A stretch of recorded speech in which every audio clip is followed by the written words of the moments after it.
Hello mga bossing, kayo po ba mga bossing ko ay isa sa mga mahilig sa mga pampaswerte?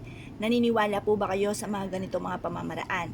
Ako po mga bossing, para sa akin, lalo-lalo na kung wala naman po masamang maidudulot po sa akin at suswertihin, wala naman po masama na maniwala mga bossing. Subukan nyo po ang ganito mga pamamaraan kaysa naman po walang pinaniniwalaan at bahala na si Batman mga bossing.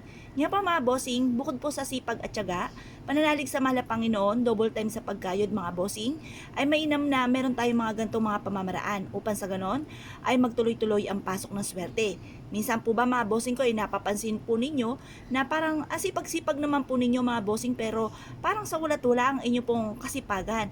Parang hirap at hirap pa rin or lagi na lamang po nalalagay sa anumang kapahamakan at lagi na lang may problema or may mga pagtatalo na nagaganap sa loob ng inyong tahanan. Kaya mas mainam mga bossing ko, instead po na yan po ihayaan lang po natin, subukan po natin ang ganitong mga pamamaraan. Halimbawa mga bossing, lagi na lamang po kayong talo sa tinatayaan ninyo. Isulat nyo po dito ang numero ng inyo pong tinatayaan. Halimbawa po mga bossing, ano po ba yung mga, kasi ako po ginagawa ko base sa aking mga nakikita.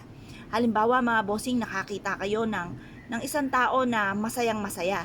Ang numerong ito mga bossing ko ay 25. 25 ang numerong yan. Pagkatapos, halimbawa nakakita ka ng buntes.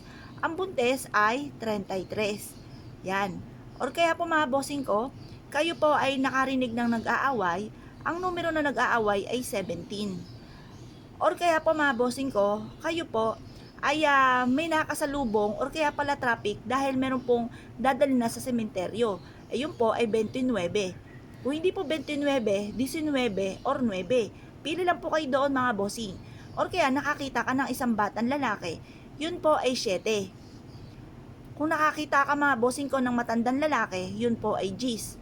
Ngayon, ilan na po ito? 1, 2, 3, 4, 5, 6. 6 na po ito mga bossing. Tapos sabihin nyo po dito, mananalo ako ng jackpot. Ganun po mga bossing ang inyo pong gagawin. Yan. Positive lamang po mga bossing. Or kaya, halimbawa mga bossing ko, ikaw po mga bossing ay may karamdaman. At medyo matagal na ito mga bossing. At ikaw ay nag-aalala. Di wish nyo po dito mga bossing ko sa ating oregano na kayo po ay gumaling na sa inyong karamdaman. Or kaya kung ano man po yung pagsubok yung pinagdadaanan, away-away po palagi, yan po mga bossing ko, isulat nyo po dito na matigil na ang pag-aaway-away. Or lagi na lang may problema, isulat nyo po dito na masolusyonan na ang problema nyo pinagdadaanan. Isa po ito sa mga pamamaraan upang sa ganon, magtuloy-tuloy ang pasok ng swerte mga bossing. Kung naniniwala po kayo at nais po itong gawin, kumuha ka na po mga bossing ko or pumitas ka na ng isang oregano. At ito po ay sulatan po ninyo. Gagawin niyo po ito sa may silangan mga bossing ko sa liwanag ng sinag ng araw. Ito po mga bossing ko ay positive lamang, i-mindset nyo na mananalo kayo ng malaking halagang pera. Proven po ito na maswerte.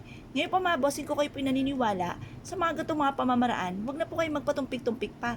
Subukan nyo na po ito mga bossing at malaking tulong po ito. Mapapasin ninyo lagi kayo i-aadya ko sa lagi kayo ay suswertihin.